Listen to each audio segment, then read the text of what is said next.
حضرت ابو ہریرہ رضی اللہ تعالی عنہ کہتے ہیں کہ رسول صلی اللہ علیہ وسلم نے فرمایا، الا ادلکم علی ما یمحو اللہ بہ الخطایا ویرفع بہ الدرجات، کہ کیا میں تمہیں ایسی چیزیں نہ بتاؤں جس کے مادھیم سے اللہ تعالیٰ پاپوں کو سما کرتا ہے اور درجہ اور عہدہ کو اچ اور سریشٹھ کرتا ہے۔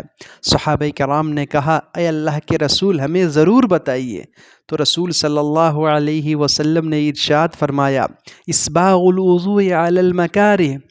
کہ ناگواری کے باوجود نہ چاہتے ہوئے بھی خوب اچھے طریقے سے وضو کرنا اور خوب زیادہ مسجد کی طرف چل کر کے جانا اور ایک نماز کے بعد دوسری نماز کی پرتیکشا میں بیٹھنا،